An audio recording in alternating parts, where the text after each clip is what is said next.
Dalam video ini juga akan terangkan bab 11 pengenalan set, subtopik 11.1 yaitu set.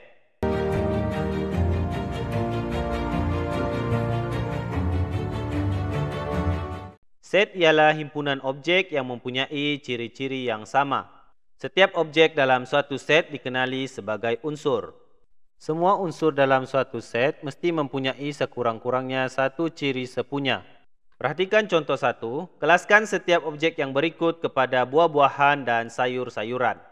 Jadi kita akan kumpulkan mengikut cirinya yaitu buah-buahan dan juga sayur-sayuran.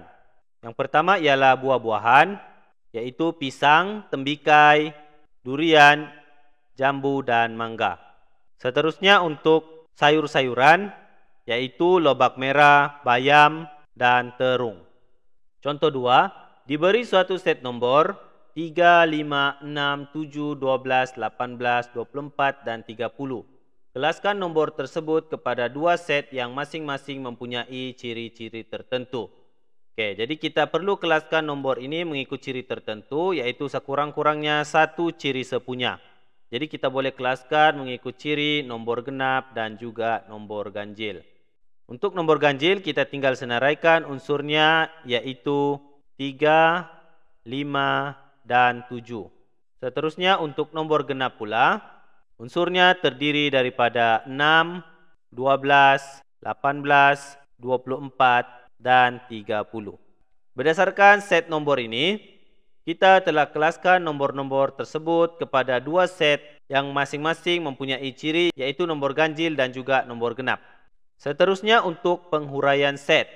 Suatu set boleh diwakili oleh huruf besar dan ditulis menggunakan tata tanda set.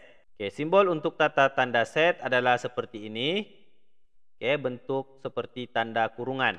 Contohnya set E. Kita boleh tulis set E, tata tanda set, nombor ganjil, ataupun set E dan buat tata tanda set, senarai nombor ganjil. Set boleh dihuraikan menggunakan 3 kaedah. Oke, kaedah menghuraikan suatu set. Kaedah yang pertama ialah perihalan. Oke, perihalan merujuk kepada set dinyatakan dalam bentuk ayat. Cikgu akan tunjukkan ke semua contoh untuk setiap kaedah ini. Seterusnya yang kedua, penyenaraian. Senaraikan semua unsur dengan menggunakan tata tanda set. Contoh yang cikgu tunjukkan sekarang ini, set E mempunyai tata tanda set yaitu 1, 3, 5, dan 7. Ini merupakan penghuraian set menggunakan kaedah penyenaraian. Jadi kita senaraikan semua unsur bagi set tersebut. Seterusnya yang ketiga adalah tata tanda pembina set. Oke, nyatakan syarat atau takrifan set dengan menggunakan tata tanda set. Contoh penghuraian set, huraikan setiap yang berikut dengan menggunakan perihalan. Set E yaitu gandaan 7. Maka kita boleh menghuraikan set berikut menggunakan perihalan dengan menggunakan ayat set E ialah gandaan bagi 7. Seterusnya untuk B, set M kalau kita perhatikan unsur yang terdapat di sini kita boleh kategorikan sebagai nombor genap ataupun gandaan bagi 2. Jadi mana-mana yang mempunyai ciri yang sama kita boleh nyatakan ataupun menggunakan perihalan. Jadi contohnya di sini cikgu gunakan set M ialah nombor genap. Seterusnya untuk C, set P, tata tanda set Selasa dan Sabtu. Oke, cirinya di sini ini merupakan hari dalam seminggu yang namanya bermula dengan huruf S. Maka kita boleh perihalkan, P ialah nama hari dalam seminggu yang bermula dengan huruf S. Seterusnya contoh 4, huraikan setiap yang berikut dengan menggunakan penyenaraian. Jadi untuk kaedah penyenaraian, kita perlu senaraikan unsur bagi suatu set tersebut. Contoh, K ialah nombor perdana yang kurang daripada 20. Maka kita perlu senaraikan semua nombor perdana yang kurang dari 20. Tuliskan dahulu setnya yaitu set E.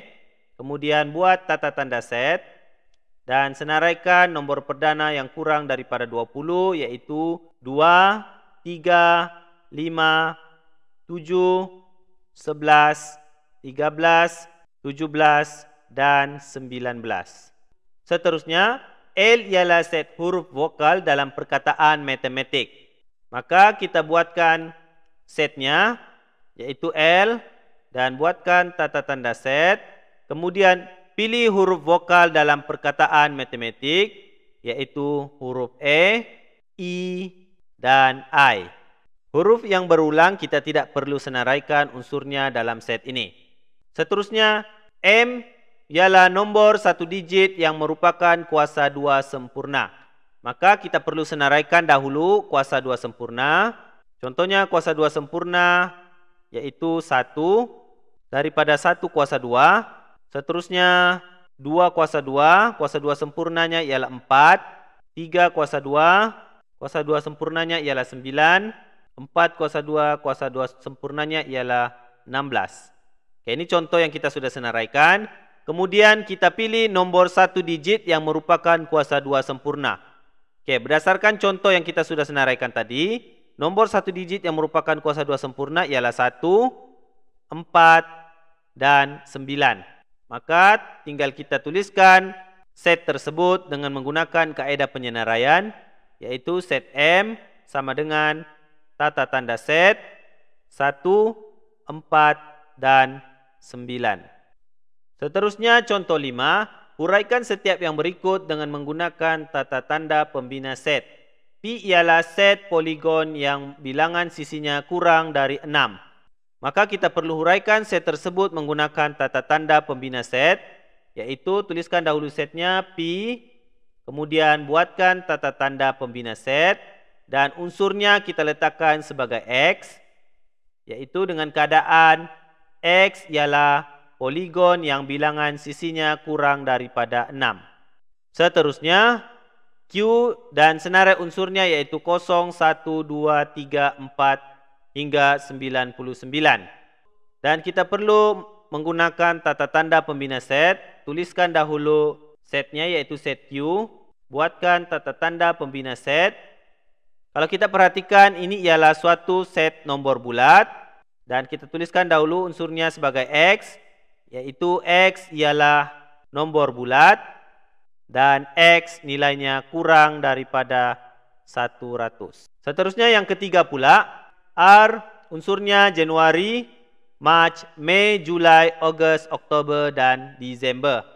Maka kalau kita lihat senarai bulan di sini, ini merupakan bulan yang mempunyai 31 hari dalam sebulan. Maka kita boleh tuliskan tata tanda pembina setnya, yaitu set R sama dengan tata tanda set X, yaitu X ialah bulan yang mempunyai jumlah 31 hari. Seterusnya pula set kosong. Set kosong ialah set yang tidak mempunyai sebarang unsur. Okey, maksudnya tidak ada unsur, jadi kita namakannya sebagai set kosong. Set kosong biasanya menggunakan simbol tata tanda set tapi tidak ada unsur di dalamnya. Contoh seperti ini. Ataupun kita gunakan simbol kosong dan kemudian kita palangkan. Misalnya jika P ialah set kosong, yaitu tidak mempunyai unsur, maka P sama dengan tata tanda set, kosong tidak ada unsur ataupun P sama dengan set kosong. Contoh 6, tentukan sama ada setiap yang berikut ialah set kosong atau bukan. V ialah set segi 4 yang mempunyai 5 sisi. Okey, sebagaimana yang kita tahu, tidak ada sisi 4 yang mempunyai 5 sisi. Semua segi 4 hanya mempunyai 4 sisi. Maka V ini ialah set kosong. Jadi kita boleh tulis V sama dengan set kosong, tata tanda set dan tidak mempunyai unsur, ataupun gunakan simbol V sama dengan simbol set kosong. Seterusnya, X, nama bulan yang bermula dengan huruf O. Dalam setahun kita mempunyai 12 bulan dan ada 2 bulan yang bermula dengan huruf O, yaitu bulan Ogos dan juga bulan Oktober. Maka set ini sepatutnya mempunyai unsur yaitu Ogos dan juga Oktober. Maka kita boleh tulis X bukan set kosong atau guna simbol yang satu lagi, X bukan set kosong. Seterusnya unsur dalam suatu set. Unsur dalam suatu set ialah objek yang terdapat dalam set itu dan memenuhi ciri-ciri set itu. Simbol epsilon yaitu seperti huruf I ini digunakan untuk mewakilkan hubungan antara suatu set dengan unsur-unsurnya. Perhatikan contoh di sini. Set E mempunyai unsur yaitu 1, 2, 3, 4, dan 5. Maka kita dapat nyatakan 1 ialah unsur bagi set E. Maka kita boleh tulis 1 simbol epsilon E, yaitu maksudnya 1 ialah unsur bagi E. Bagaimana pula dengan nombor 6? Okey, perhatikan 6 di sini. 6 tidak termasuk sebagai unsur bagi set E. Maka 6 bukan unsur bagi set E. Jadi kita akan tulis 6 bukan epsilon bagi E. Contoh 7. Senaraikan semua unsur dalam setiap set yang berikut. Set G, huruf dalam perkataan elektrik. Maka kita perlu senaraikan unsur bagi set G. Tuliskan dahulu set G sama dengan buat tata tanda set. Kemudian tuliskan hurufnya yaitu I, L, K, T, R, dan I. Oke, huruf yang berulang ataupun unsur yang sama atau berulang kita tidak perlu tuliskan lagi. B, set H ialah X, X ialah gandaan 9 dan X ialah nombor 2 digit. Maka kita senaraikan dahulu gandaan 9 yaitu 9, 18, 27, 36, 45, 54, 63, 72, 81, 90, 99, dan 108. Seterusnya, berdasarkan gandaan 9 ini, kita cuma ambil gandaan 9 yang terdiri daripada nombor 2 digit sahaja. Maka kita boleh senaraikan unsur bagi set H, yaitu H sama dengan tata tanda set, senaraikan 18, 27, 36, 45, 54, 63, 72, 81, 90, dan 99. 9 dan juga 108 kita tidak senaraikan kerana 9 hanya nombor 1 digit, manakala 108 merupakan nombor 3 digit. Contoh 8, diberi bahawa set T sama dengan tata tanda set X ialah integer dan X lebih besar daripada negatif 5, X lebih kecil daripada 5.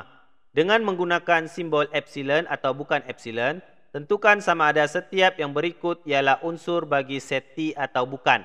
Maka kita senaraikan dahulu unsur bagi set T ini berdasarkan maklumat yang diberi. Jadi kita boleh senaraikan set T unsurnya yaitu lebih besar daripada negatif 5, negatif 4, negatif 3, negatif 2, negatif 1, 0, 1, 2, 3, dan lebih kecil daripada 5, yaitu 4. Sekarang kita akan tentukan sama ada nombor yang berikut merupakan unsur bagi set T ataupun bukan. Negatif 3. Negatif 3 merupakan unsur bagi set T, maka kita akan tulis negatif 3 dan gunakan simbol epsilon bagi set T. Seterusnya 10. 10 bukan unsur bagi set T. Jadi kita boleh tulis 10 bukan unsur bagi set T. 0 merupakan unsur bagi set T. Jadi kita tulis 0 epsilon bagi set T. Seterusnya 5 pula bukan unsur bagi T. Jadi kita akan tulis 5 bukan epsilon bagi T. Seterusnya pula, bilangan unsur dalam suatu set. Bilangan objek dalam suatu set ialah bilangan unsur dalam set itu. Bilangan unsur boleh diwakili oleh simbol N dan kurungan E. Semasa menentukan bilangan unsur dalam suatu set, semua unsur dalam set itu perlu disenaraikan dahulu. Contoh 9, tentukan bilangan unsur dalam setiap set yang berikut. Set S yaitu huruf dalam perkataan pendidikan. Jadi kita senaraikan dahulu unsur bagi set S, yaitu P, I, N, D, I, K, dan juga E. Unsur yang sama ataupun huruf yang berulang kita tidak perlu senaraikan. Maka kita boleh kira bilangan unsur selepas kita senaraikan. Contohnya di sini, kalau kita kira jumlahnya adalah 7. Maka kita tulis jumlah bilangan unsur bagi set S, N, kurungan S, jumlahnya ialah 7. Seterusnya set T, yaitu X ialah nombor 2 digit dengan hasil darab digitnya sama dengan 6. Maka kita senaraikan dahulu nombor 2 digit yang kalau kita darabkan hasilnya adalah sama dengan 6. Yang pertama, 1 dan juga 6. 1 darab 6, 6. Yang kedua, 2 darab 3. Yang ketiga, 3 darab 2. Dan yang keempat, 6 darab 1. Maka nomor-nomor ini kita boleh senaraikan sebagai unsur bagi set T. Unsurnya yaitu yang pertama 16, nomor 2 digit, kalau kita darabkan 2 digit tersebut sama dengan 6. Seterusnya 23, 32 dan juga 61. Sekarang kita akan kira jumlah unsur bagi set T selepas kita senaraikan. Oke, kalau kita kira di sini jumlahnya adalah 4. Maka tuliskan bilangan unsur tersebut N tanda kurungan T dan jumlahnya yaitu 4. Seterusnya kesamaan set.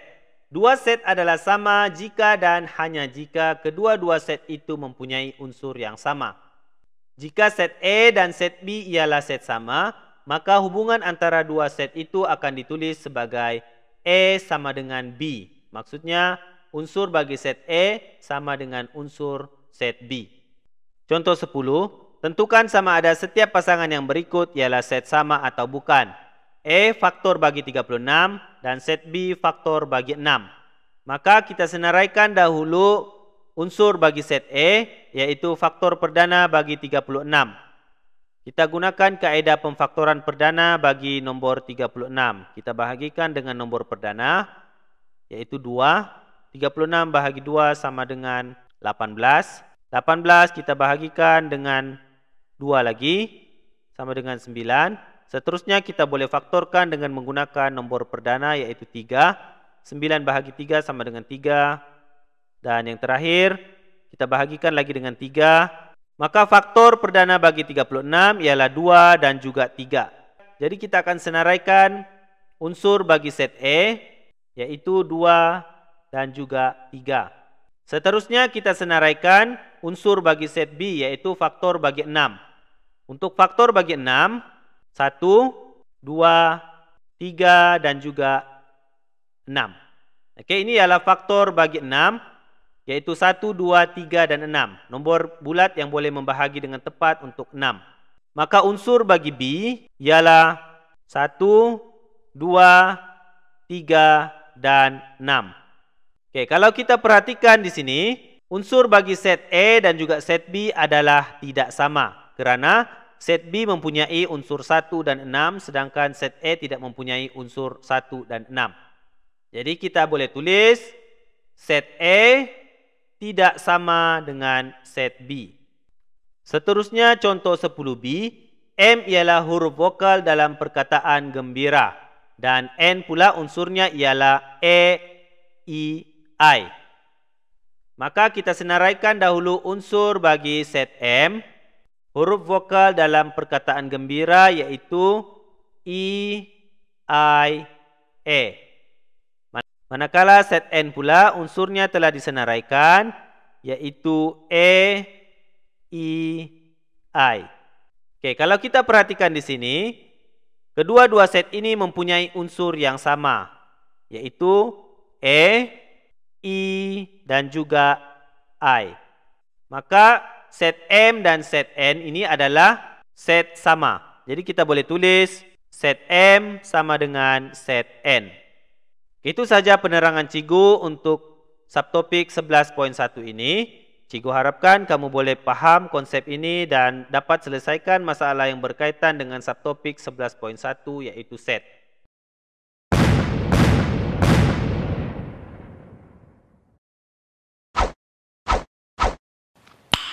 Nice.